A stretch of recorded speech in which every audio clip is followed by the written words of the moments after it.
কে দিছে রে ওটা?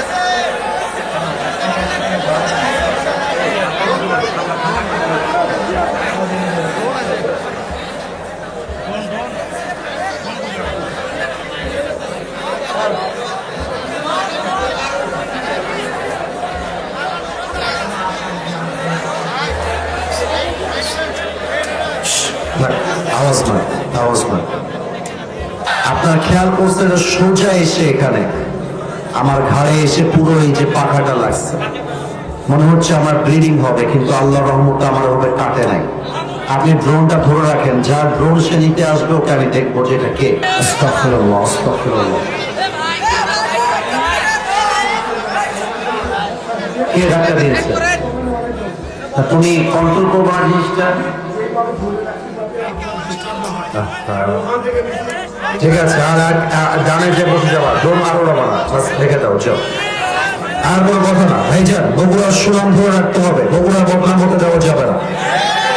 যে যেখানে আছেন চুপচাপ থাকেন, আর কোনো আওয়াজ চাই না। অনেক বড় দায়িত্বের বোঝা নিয়ে আজকের এই মাহফিলে এসেছি। কেউ যেন একটা চুল পরিমাণ কোনো সাউন্ড আজকের মাহফিলে না করে।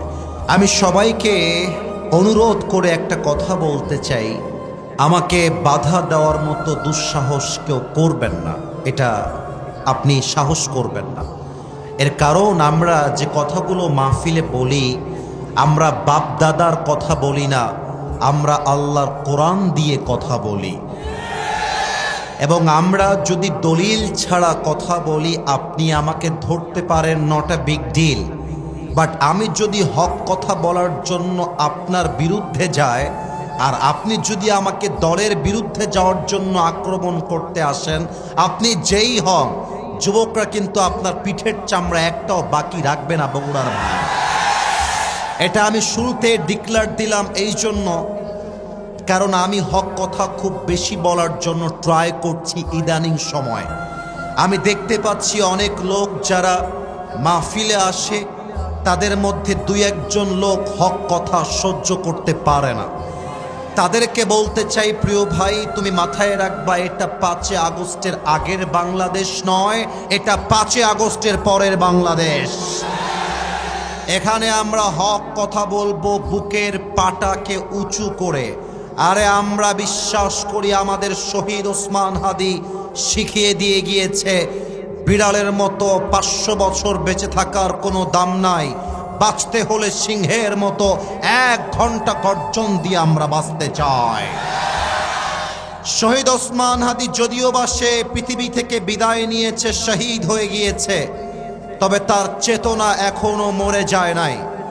আমার বিশ্বাস আগামীকাল যেই সূর্য উঠবে, সেই সূর্য উঠবে ওসমান হাদির চেতনায়। আগামীর পার্লামেন্টে আইন পাশ হবে ওসমান হাদির চেতনায়, আর আগামীর পার্লামেন্ট চলবে আল্লাহর কোরআনের সংবিধান দিয়ে ইনশাআল্লাহ। এই জন্য না, তাকবীর দেওয়ার প্রয়োজন নেই, আমাকে কথা বলতে দেন, আমি কথা বলতে এসেছি। আমি বলেছিলাম আগেই, আমার হক কথা বলার জন্য আমাকে স্পেস তৈরি করে দেওয়া লাগবে। But to be honest with you, মন থেকে বলছি, আমি কোনো দলকে ঘৃণা করি না। আমি প্রত্যেকটা দলের ভালো গুণ যেমন বলি, খারাপ গুণটাও বলে দেই, যাতে করে তিনি শুধরে যায়। তবে আমরা চাই আগামীর বাংলাদেশ হবে বিভেদের বাংলাদেশ নয়, আগামীর বাংলাদেশ হবে ঐক্যতার বাংলাদেশ। বলেন তো, আমাদের সুখে দুঃখে আমাদের ভরসা এক রবের উপরে, বলেন সবাই, সেই রবকে। আল্লাহ আমার রব। লজ্জা পাইলেন কেন আপনারা? আর একবার চান্স দেই, আল্লাহ আমার রব। দমে দমে তনু মনে তারি অনুভব, তোমার দুনিয়াতে আমি যেদিকে তাকাই, অথই নেয়ামতে ডুবে আছি সবাই। পাখপাখালির কণ্ঠে শুনি তসবিহ কল রব, তসবিহ কল রব। আল্লাহ আমার রব। দমে দমে তনু মনে তারি অনুভব। রবকে আল্লাহ রব্বুল আলামিন বলছেন, যেই বান্দা সুখে দুঃখে একটা কথা বলতে পারে, আল্লাহ ভরসা, আল্লাহ ভরসা, আল্লাহ ভরসা, আল্লাহ আমার সাথে আছে। আমার আল্লাহ রাব্বুল আলামিন ওয়াদা দিচ্ছেন, যেই বান্দা বলতে পারবে আল্লাহ ভরসা, ওই বান্দার আর কাউকে লাগবে না, আমি আল্লাহ তার জন্য একাই যথেষ্ট হয়ে যাব। এটা জোরে সোরে সুবহানাল্লাহ পড়তে পারলেন না? আর একটু জোরে পড়তে পারলেন না? Whoever trusts in Allah subhanahu wa ta'ala, Allah is sufficient for him. আল্লাহ বলছেন, যে বান্দা আমি আল্লাহর উপরে ভরসা করতে পারে, ওই বান্দার কাউকে লাগবে না, আমি আল্লাহ একাই তার জন্য আল্লাহ হিসেবে যথেষ্ট হয়ে যাব। সুবহানাল্লাহ। 1 নাম্বার আয়াত। 2 নাম্বার আয়াত পড়ার আগে একটা প্রশ্ন করতে চাই যুবক, মুরব্বী, মা, বোন সবাইকে, কিন্তু উত্তর যেন ভুল না। সেই বগুড়ার একটা স্ট্যাটাস আছে, এটাকে লো করে দেওয়া যাবে না। কোরআনুল কারীমের সবচেয়ে বড় সূরার নাম হচ্ছে সূরাতুল কাউসার। নাম কি? সূরাতুল বাকারা। আর একটা প্রশ্ন, সূরা বাকারায় মোট কয়টা আয়াত আছে কে বলতে পারে? এই যে উনি বলেছেন প্রথমে, আপনারাও সঠিক বলেছেন, ওখানে একজন বলেছে বাঘের বাচ্চা, খুব সাহস। কে গো ভাই তুমি? কি নাম তোমার? সৌরভ, বসো। আল্লাহ তুমি সৌরভকে বউ দিয়ে দাও। 286 নাম্বার আয়াতেই আল্লাহ তাআলা কি বলছে খেয়াল করেন। আমরা কিন্তু তাফসীরের গভীরে যাওয়ার we are trying our best, চেষ্টা করছি আমরা। আউযু বিল্লাহি মিনাশ শাইতানির রাজীম।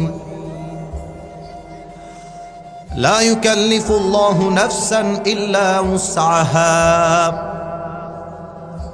Allah says in this ayah, He doesn't test anybody beyond their power. আল্লাহ বলছেন, আমি কখনো আমার বান্দাকে কোনো কষ্ট তার সাধ্যের বাহিরে চাপিয়ে দেই না। এবার আপনাদের যারা কথা বলছেন তাদেরকে বলছি, আমার কানে কিন্তু আওয়াজ আসে। আমি কিন্তু ধমক দেওয়ার জন্য মাহফিলে আসি নাই। আমার তো মনে হয় যুবকরা আমাকে সবচেয়ে বেশি ভালোবাসে, আমিও আমার যুবকদেরকে অনেক বেশি ভালোবাসি। তোমাদের বিয়ের কথা বলবো তো, একটু সময় তো আমাকে দিবা নাকি রে বাবা? আমাকে let's come to the main point, আসতে দাও আমাকে আসল জায়গায়। আচ্ছা, আমার দিকে তাকায় বলেন, আসিফ হুজুরকে আপনাদের সবার মুরব্বী লাগে না যুবক যুবক লাগে? আরো জোরে বলেন, মুরব্বী লাগে না যুবক যুবক লাগে? আল্লাহ রাব্বুল আলামিন বললেন, আমি তাকে সেই বোঝা দিব আমার বান্দা যেই বোঝা সহ্য করতে পারে। এবার একটা মজার উদাহরণ দিব, শুনতে হাসি লাগবে, তবে হাসির পাশাপাশি পয়েন্ট আপনাকে বুঝতে হবে। আমার ডান হাতের দিকে একটু খেয়াল করবেন। Everybody look at my right hand. একটু ডান হাত খেয়াল করবেন। আমার পাশে যে আমার আব্বাজান বসে আছে, ওনাকে দেখা যায়? এই যে সব মরে গেছে, বলেন দেখা যায়? মনে করেন ওনার বয়স হচ্ছে 80 বছর আর আমার বয়স মাত্র 30 বছর। কথা কিন্তু আয়াতের ব্যাখ্যা করার জন্যই বলতেছি। তো আমাকে যদি আমার বউ বলে যে আমাকে তোমার কোলে তুলে হাঁটতে হবে, কথার কথা, তো আমার গায়ে যেহেতু শক্তি আছে, আমি একজন যুবক মানুষ, আমার তো মনে হয় যুবকের বউ যতই মোটা হোক, যুবক তার বউকে কোলে তুলে অন্তত 3 কদম হলেও তো হাঁটতে পারবে। যুবক ভাইরা বলো বলো। আচ্ছা, মুরব্বী যার বয়স 80 বছর, উনি তো নিজেই লাঠি ছাড়া হাঁটতে পারে না। এখন দাদি যদি কয় তোমার আমাকে কোলে তুলে হেঁটে বগুড়ার শিবগঞ্জ বাজারে নেওয়া লাগবে, দাদা বলবে ধরো, আমি নিজেই লাঠি ছাড়া হাঁটতে পারি না, তোকে আমি কোলে তুলবো কেমন করে? তার মানে হলো মুরব্বী তার বউকে কোলে তুলবে, এইটা তার সাধ্যের বাহিরে। তার বউ তার কাছে এইটা চাইলেও দাবি করতে পারবে না। আল্লাহ বলছে, বান্দা তুই যতটুকু কষ্ট নিতে পারবি অতটুকুই আমি আল্লাহ তোকে দিয়েছি। অতএব হাই হুতাশ করতে চাস না, জাস্ট বল আল্লাহ তুমি আছো, আল্লাহ তুমি থাকবা, তোর কষ্ট আমি আল্লাহ নিজেই হালকা করে দেব। একটা উর্দু কবিতা মনে পড়ে গেল, যে কবিতাটা লিখেছেন বিশ্বকবি আল্লামা ইকবাল রহমতুল্লাহি আলাইহি। আপনারা কি উর্দু কবিতাটা শুনতে চান? এত জোরে তো আওয়াজ দিলে হবে না, আরো জোরে দিতে হবে। শুনতে চাই আমরা সবাই। আমার তো মনে হয় যদিও বা উর্দু ভাষায় কবিতা, কিন্তু আমার কোনো মুরব্বী যুবক এখানে হয়তো বা এমন নেই যেই মুরব্বী হিন্দি বা উর্দু বোঝে না। আমার তো মনে হয় যুবকরা জাস্ট হিন্দি আর উর্দু নয়, আমার যুবকরা ইংরেজি ভাষাও পরিপূর্ণ বোঝে, ঠিক কিনা? আপনারা এখন যেমন ঠিক ঠিক বলছেন, আল্লামা ইকবালের যে কবিতাটা আমি বলবো, বলার সময়ও আপনারা জবান খুলে ঠিক বলবেন যদি আপনারা কবিতার অর্থটা বোঝেন, আর যদি না বোঝেন চুপচাপ থাকবেন। দেখা যাক আপনারা তাওয়াক্কুলকে নিয়ে লেখা উর্দু কবিতা বুঝতে পারেন কিনা আমার প্রিয় বগুড়াবাসী। আল্লামা ইকবাল লিখেছেন, गम के बाद खुशी जरूर आती है और ये खुशी अपनी रब की तरफ से ही आती है। हर रात के बाद दिन की रोशनी जैसे छा जाती है, सब्र करने वाले बंदों को खुदा की तरफ से नेमत वैसे ही मिल जाती है। जो दुख में भी अपनी रब को याद करता है, रब उसका हाथ कभी नहीं छोड़ता। जो दुनिया से कुछ ना कहे बस अपनी रब से कहता है, उसकी दुआओं का जवाब हमेशा खामोशी में आता है।